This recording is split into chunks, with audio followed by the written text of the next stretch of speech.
it's me, Keisha, and I'm here with this week's All Tea All Shade Power Season 3 Episode 2 review. Before I start, let me get into this beat real quick, because y'all got to get into this cut crease that I'm serving you all tonight. I mean, look at what I'm giving you. Look at what I'm giving you tonight. Yes, glamour. Come on, cut crease. With my glossy lips and my banging ass highlight. Yes, God. Haha. Let me know down below in the comment section if you want me to do a makeup tutorial on this look. But let's get into the review. So we start off tonight's episode with Ghost in the bed thinking about unicorns, rainbows, kilos, and murder. So Angela's pale ass is in the bed laying next to him. Her strawberry titties is hanging out. And she's laying next to... Fuck. So she's laying next to him, and basically she's tired of this nigga tossing and turning all night, because you know she got to get up in the next morning and go to fucking work. So Ghost calls an impromptu meeting with his lawyer, Joe Proctor, and him and Joe meet up, and he tells Joe that he wants Joe to get in contact with Lobos, because he knows he has the means to do so. Ghost has to make sure that everything is over and completed so he can go on with his life with being a club owner and being Angela's bitch. Proctor's basically like, you need me for? I thought you was out the game. Like, ask your hoe that you sleep next to find Lobos. And Ghost is basically like, he can't do that without Angela hating him because he told her he was done. Blah, blah, blah, blah, blah, blah, blah. So Angela's nosy ass is talking to Mike about the John Doe case on Lobos, and she needs some files from Texas and Cali because that's the only way they can prosecute Lobos without a witness. Mike is like, I'll get them for you.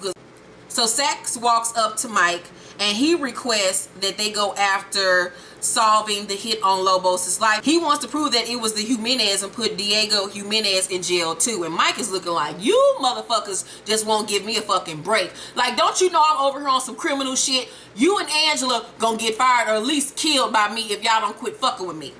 Ghost is on the phone with his Spanish poppy in jail requesting that he try to kill Lobos again since he didn't do the job right the first time. So then he texts Tasha, I need to see you, from his other phones. You know this nigga got two phones, one from the loop, one from the plug. So Tommy's in his whip listening to Ghost's text message, and Holly is outside on the sidewalk putting up flyers looking for their damn dog Bill and shit. And I'm like, girl, rest in peace, Bill, but Bill is the fuck gone. So Tasha is at the crib putting up groceries and shit from Whole Foods, looking like the abominable snowman. I hated that fucking white furry jacket she had on. Ugh, I just could not. Tasha's fashions be questionable some of the time. So Ghost thanks her for letting him take the kids to Angie's house. She like, nigga, I ain't doing for you.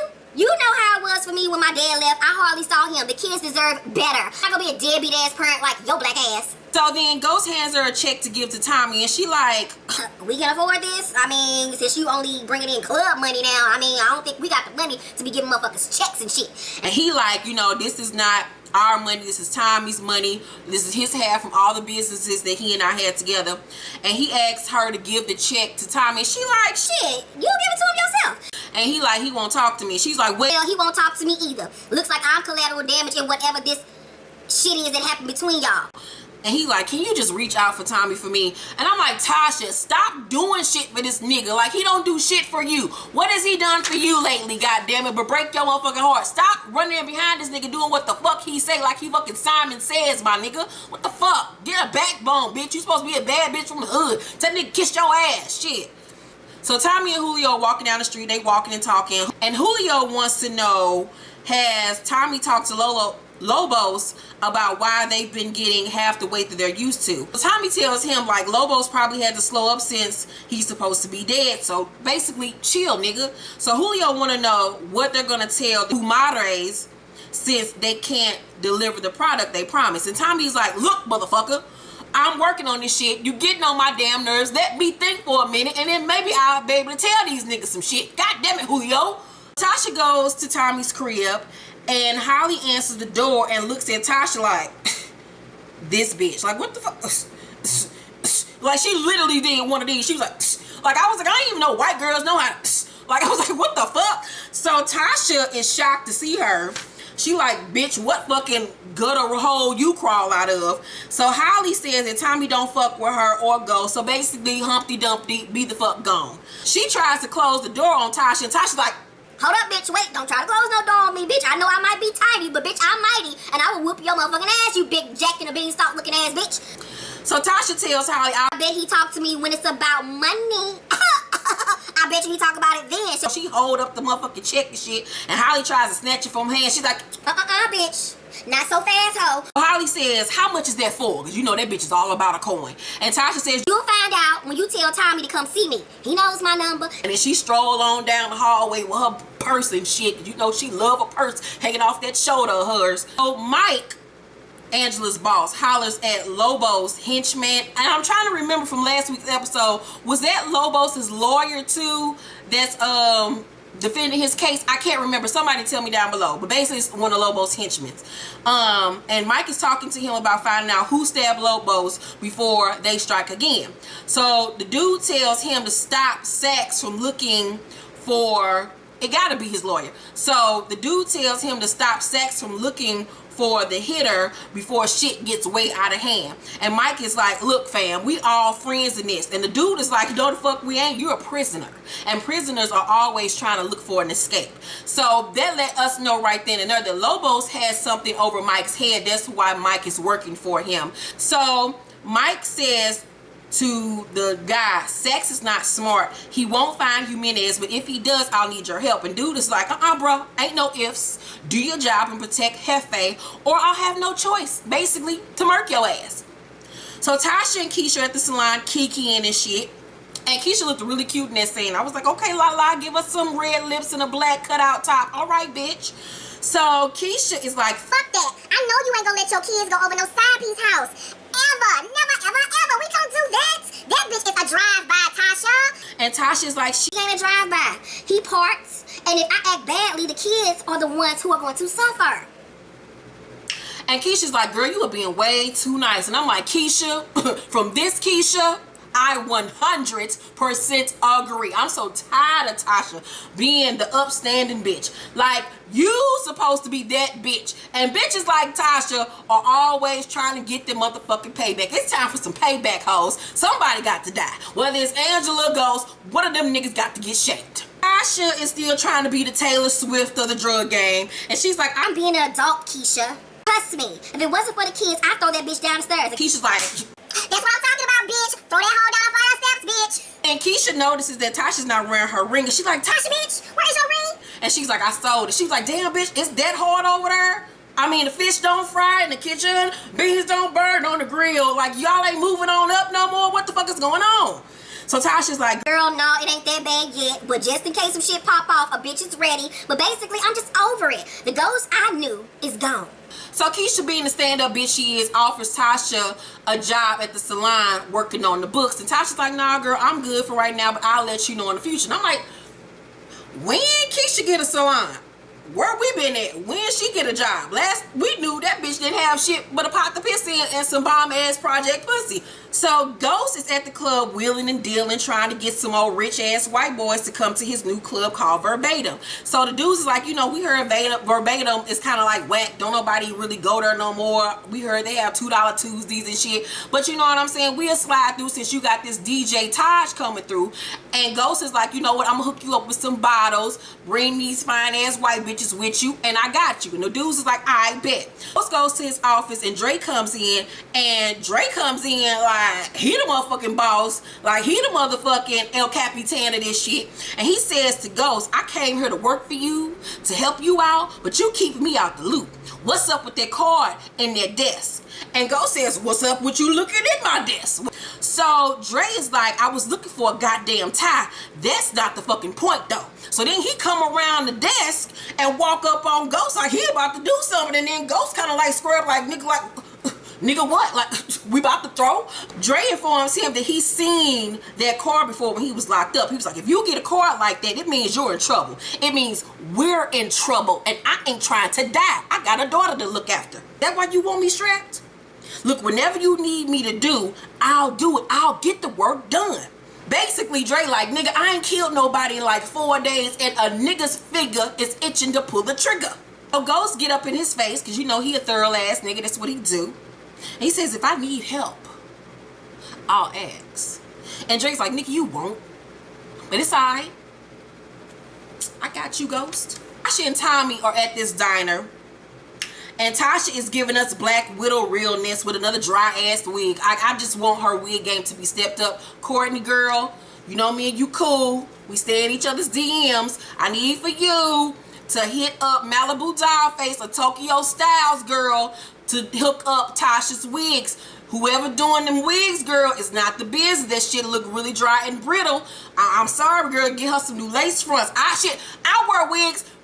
Bring me up to New York. I'll do her damn hair. Shit, look at this. Look at this. Look at this. Look at this. I did this. Shit, I will hook Tasha the fuck up. So basically, Tommy still got an attitude with Tasha. And he tells her that he knows about how they set up Kanan. And Tasha tries to deny, like, nigga, I don't know what the fuck you talking about. You are giving me a bunch of white ass lies, and I'm not here for it. So Tommy's like, stop fucking lying to me, Tasha. By the way, Courtney Kemp, the executive producer and the lead writer of Power, watches my reviews. So shout out to you, Courtney. Love you, girl. I'm gonna be working for you soon. So after he slammed his hand down on the table, Tasha looking at him like, this nigga that shook the table. Like she came Michelle or some shit and he called it red. So Tasha's like, okay, nigga, since you want to talk about lies, let's talk about some lies. How long did you know Ghost was fucking Miss Puerto Rico before you told me? Oh, wait, you never did. And so Tommy hit her with, you lied to me about Kanan for 10 years like I'm some old soft ass nigga. And Tasha says, we couldn't tell you. The fewer people that knew about Kanan, the better. We had to do what was best for everyone. For you. He was like, best for me? Maybe that's why Ghost started fucking Angela. He was just doing what was best for you. And Tasha looked at him like, you dirty motherfucking dog. As many times as you came over my house, ate up all my goddamn fried chicken and mashed potatoes and biscuits, that's how the fuck you gonna talk to me? I thought me and you was brothers and sisters. Like, I wanted that bitch to take off them damn earrings, take that wig off, snatch some eyelashes off, and squirt the fuck up, because he crossed the motherfucking line. It was motherfucking fighting words. Tasha's feelings are truly hurt. And she says, you know what? Take you little punk ass chick. And in both of our cases, Ghost had us doing what was best for him. And she sauntered all off. And I was like, you know what, girl? About time you starting to realize that y'all just a pawn in his game of chess. So DJ Taj, aka fake ass Calvin Harris, is bossing Dre around. Dre is not having it. Dre is looking at this white boy like, nigga, do you not know you could die at any moment? Dre has basically had it. That nigga want to file for unemployment so goddamn bad. So Ghost gets a text from Proctor that he has some news. And Dre is like, what's up, fam? Like, let me know what's good. Like, we about to go shoot up some niggas. And Ghost is like, no, mind your business, and ices Dre out once again. Basically, they're setting the tone for there to be a strife between Dre and Ghost. Dre ain't really feeling Ghost for real. Setting it up for Dre to continue to be the chameleon, continue to be unloyal to anybody but himself, basically being the mini version of Ghost. And especially with Kanan coming back on next week's episode, that leaves the door open for him to start back working with Kanan, or at least protecting himself from Kanan, making Kanan believe that they're still on good terms, because, you know, Dre only has loyalty to Dre. Tommy and Julio are meeting up with PF Chang and them, and they mad because they didn't get all the coke that they was promised, and without the coke, they not bringing in the profits that they used to. And with that being said, that's fucking up them being able to hold on to their territory. So Tommy gets mad and like, bitch, I got problems too, but I'm gonna fix it as soon as I can. I had some unexpected shit come up, and little child young fat, the little Chinese dude that I like that got his haircut like mine, basically step up to Tommy like, fuck your promises, little nigga. And they then threaten to find a new connect, and Tommy like, you ain't gonna find no new connect by the time I give you some more product. And he was like, basically, boy, bye. He offers on his next shipment, which will be early, a few extra bricks on the house. And they're also setting it up for the dealing guy, the little Chinese guy, to turn on his father, because his father is being logical when it comes to the drug game, but his son is a hothead.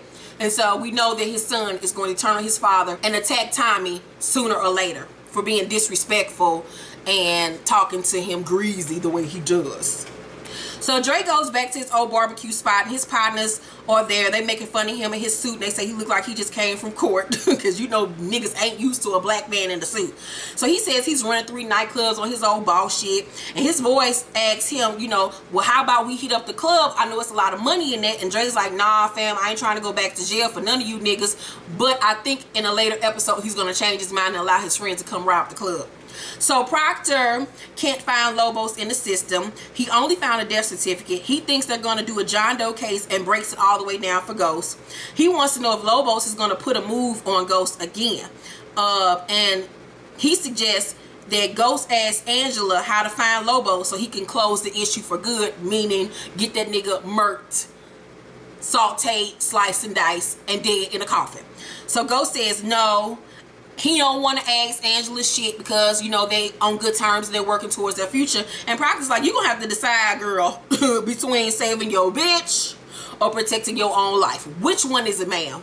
Tommy brings Holly home the check from Tasha, and she's mad because they can't find that damn stupid ass dog. And so she offers to put the check, in the bank for Tommy. He says no. So she uses her feminine wiles and starts to suck his dick. He leans his head back because he all into it and shit. And while he's holding his head back, moaning and groaning, she takes the check and slips it into her back pocket. DJ Taj is spinning across the street apparently, and it's because Andre never made him sign the contract. So Ghost is pissed. So Go takes Dre across the street to find out who the fuck owns the club across the street. And when they get across the street, they realize it was the two white boys from the VIP section, and that they ganked Ghost for his info on his, DJ, and took it from that on club. So Ghost is mad as fuck. So Dre is like, I'm sorry, I fucked up. And Ghost is like, if you weren't in my goddamn business all the damn time, maybe you would have fucked up. And Dre is like, look, I'm a hustler. I don't know about this shit. I know about killing niggas. If you want something done a certain way, maybe you should do it yourself, goddammit. And Ghost look at him like, oh, really, bitch? That's what we doing today? And Dre realized that he fucked up. He was like, look, I'm on your team. I'm mad too. We can go fuck these crackers up right now if you want to. And the white boy look at Ghost like, bitch, what? What you gonna do? Bring it. And Ghost like, nah, we ain't gonna do nothing right now. We gonna wait. You plan your attack, because if we make a move now, they'll be expecting. And Dre's like, finally, I get to do some reckless shit. Tasha's knocking on Angela's rinky-dinky ass apartment door, and Angela opens the door and damn near shits on herself because she was never expecting Tasha to be on her fucking doorstep. And she's like, Tasha, come in. Amy didn't tell me you were gonna be here. And she was like, I know, because I ain't tell him I was coming. and so Tasha put down her bag. Husband is potty training, so you'll need to sit with her. And she brings out a little potty training little thing. And so Angela's like, I can do that. And Tasha's like, make sure you put her down at 7, read her book, and give her a sippy cup full of organic milk, because we don't do 2%, and whole milk is spoil on her stomach, and we don't want her having diarrhea. You send her back home, me shitting all over herself. And so Tasha looking around the little small ass apartment, she realized the majority of the house is childproof. And Tasha looking around and she like, where Tariq and Raina go and sleep, where they room at. And Angela's like, we only have one bedroom. They'll have to sleep on some floors, some sleeping bags. And I'm like, on the floor? Where they do that at? And Tasha looked at her like, bitch, what? My kids ain't about to be on no goddamn floor. Like, what? This ain't the Salvation Army. Like, what the fuck is going on? She's like, woo sigh, bitch. Woo the fuck sigh. And so I'm thinking in my head, so if the kids got to sleep on the damn floor and on the couch, then that mean your ass be gonna sleep on the floor too? Or in the bed with y'all? Like, oh no. Abort mission. Abort, bitch. Abort. I was like, you know what? Everything look good here. Deuces, bitch. And so as she's leaving out, Angela says, Tasha, thank you. And Tasha turned around, she's like, you wanted him, so you wanted them. You better make sure you ready for this. And I'm like, that hoe ain't ready for this shit. This bitch can't even take care of her goddamn self. So Holly tries to deposit the check in the bank, but can't because she doesn't have any of Tommy's banking info. So she takes his file with all his banking info and leaves the damn bank. So Tasha's packing up the kids' bags, and they don't want to go over that damn girl house. Tariq feels like they're being punished for his father's mistakes, and Raina want to know if her mother still loves her father. And Tasha's like, family is forever. We're going to stick together. We're going to make it through this shit. And I just feel so bad for Tasha. I just want the writers to give her fucking Oprah aha ass moment and give her the power and the strength that we know that she has. Like, oh my God, let her have her boss bitch ass moment. Let her get some revenge. Let her come up on top. I'm tired of seeing her lose. We've been seeing her lose since season 1. Oh my God. Holly and Tommy are arguing over her going behind his back to the bank, and she promises not to make any moves without him. They promise to be partners in the future. Holly tells him she wants to learn how to move the money around, you know, for him. And he tells her that, you know, Tasha did it for him and that she went to school for accounting. I'm like, okay, this bitch got a motherfucker damn near got an accounting degree. Let's get on Wall Street. Let's do some shit, Tasha. Come on, bitch. Let's get on some motherfucking Wall Street type shit. So Holly is surprised that Tasha is smart. I'm like, bitch, all Black Lives Matter. Don't fuck with Tasha. So she suggested they bring Tasha in to teach her, and then when she's learned all the tricks of the trade, they dump her. And Tommy's like, okay, yeah, we'll do that, because, you know, he don't really want to fuck over Tasha like that, because that's like his sister. And so he gets a text, like, look, I gotta bounce. So Saxe confronts Angela because he thinks that she sent all the files on the Lobos case to the NYPD and to all the different precincts, and that since that has been done, it'll take months for them to get all the files back. Angela don't know what the fuck he was talking about, because when all this shit happened, she was suspended. So Saxe wants to find the guy that stabbed Lobos, so he'll flip on the Jimenez. And he's setting up the table, and Raina's making fun of the fact that Angela only got 4 plates. And I'm like, nigga, you fucking with a bitch that can't cook, don't know how to clean, only got 4 plates. What is the fuck is this bitch good for? What do you like about her so goddamn much? Pussy is a motherfucking magical thing. Oh my god, it is phenomenal. It is wonderful. But goddamn, Ghost, like, it ain't that goddamn good. So Angela coming out, she like, Jamie, we need to talk. And so she's shocked at the kids there. She's like, I thought these motherfuckers was come over here at 7 o'clock. I didn't know they was gonna be over here at 5. He was like, they got dropped off early. Tasha, I see you, bitch. So Yasmin is resurrected, y'all. Jasmine is motherfucking back.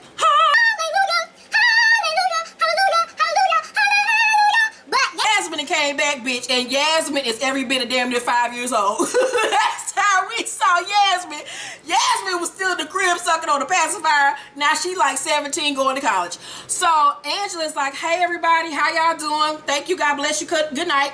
And so she shakes everybody's hand. I'm like, who shakes kids' hands? Who walks up to kids and shakes their hand like they're in a fucking business meeting? And Ghost is just looking at her like she is mother of the year. And I'm like, oh my god, all you bitches are stupid. So she like, you know what, since y'all are here early, let me go wash my pussy and then I will be back. And Ghost, man, you need to talk later.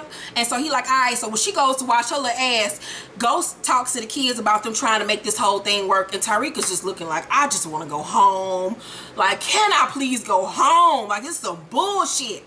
So Saxe looks at the footage from the stabbing and spots a tattoo on the neck. So Tommy's in the car sniffing coke. And Lobo's lawyer meets up with him, and Tommy's like, you the motherfucker that broke in my house, killed my dog. Dude's like, yeah, I'm the one that did it. And if you don't unhinge me, I will kill you too. So he's like, was the message received? And Tommy's like, yeah, the message received. Ghost texts me today. We gonna meet up, and I'm gonna kill him tonight. Dude is like, all right, great. So Mike runs into Saxe in the office, and Saxe tells him that he found the guy who stabbed Lobos and is about to go down to the precinct to talk to him. So he asks Mike if he wants to come. And Mike is like, nah, I'm good. And then he calls the lawyer dude to give him the info. So Tyreek and Raina are having a Q&A session with Angela, and Tyreek want to know how they met. And she's like, in high school. And he was like, before you met my mom? And so Angela quickly changes the subject, bitch, because you know she don't want the kids to know that basically she's a home wrecker and a whore. So Angela tells him that she got his favorite video game.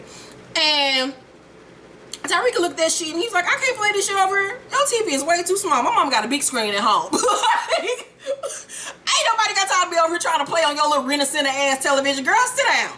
So go sit down and try to be a daddy for once and play a game with him, and they having a good time, and you know they all laughing and shit, and Angela's standing in the kitchen watching with glee as they all play together. And so Tommy calls Ghost and they make plans to meet at the park, and he tells Angela that he got to burn out. So Angela now got to play mama alone, foreshadowing her fucking future if she continues on with this relationship with this nigga. So Tasha is at home alone, drinking and thinking and crying and shit, and she's finally coming to the realization, from what I gathered from that scene, that this bitch has taken my man. Now she got my motherfucking kids, and I'm in this damn house alone. Like, what the fuck did I get out of this? Like, what in the entire fuck? Like, she realizes finally she's been fucked, and that being a nice motherfucking guy ain't getting her no goddamn word. I'm like, about the fuck time. Just waiting for Tommy at the Brooklyn Park. unbeknownst to the fact that Tommy is standing a few feet behind him, preparing to kill him. And Tommy has a clear shot, a clear aim, but he can't do it. He cannot pull the trigger. He damn near throw up on himself in the process. So he texts Ghost and says something come up, and Ghost is like, or clean up the kitchen. And starts crying, and Angela's like, what does that mean? I don't know what the fuck that mean. What is that? What is that? What is she doing? Oh my God. And Raina's like, girl, she wants somebody to come pick her up. I'll teach you. And I'm like, oh my God, this bitch is just good for nothing. So Sack's at the jail when the alarm goes off. And then we see Tariq sneaking into Angela and Ghost's bedroom. And so he's going all around the bedroom, looking through their stuff like a little creep. And then he go into their closet. And then he pulls down Angela's briefcase and he pulls out her gun and he's holding a motherfucking gun. And I'm like, Tariq's got a gun. He gonna kill that bitch. I'm like, oh my God, Tariq gonna kill Angela. Or at least shoot her in the leg. Do something. Graze that bitch in the forehead. Do something, Tariq. Kill that hoe. And that lets me know this season is gonna be about Tariq going down the wrong path and showing how his father's choices is now affecting his life and fucking up his life. I don't know what he gonna do with that gun, but somebody gonna get shot. And I hope it's Angela. Shoot in the goddamn titty. Then that way back to the jail, and we learned that the dude that worked for Ghost who stabbed Lobos has been murdered. And you know Mike and the lawyer had the goddamn hit made on him. So Tommy is storing half of his goddamn supply. And one of his workers is questioning him about, you know, don't you think you doing a little bit too much, bro? Like, we already low on product. You over here snorting up half the shit.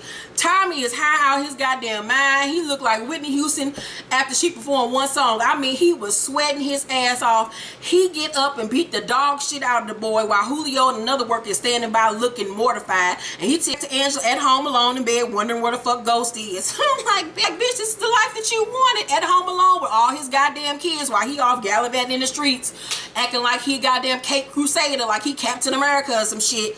So she gets a text message about Lobo's suspect fatally stabbed to death. And she wonders in her head, did Ghost do it? Is that where this nigga been this whole time? Did this nigga leave me in the house with his damn kids while he went off and tried to kill Lobos? What the fuck? So this nigga returned home and he check on the kids. Then he go in the room, goes in the room with a drink in his hand and looks at her while she's in the bed pretending to be asleep. And it was very creepy, very hands that rock the cradle-ish. And I was like, oh my God, what the fuck is going on here? Like, this shit is kind of morbid.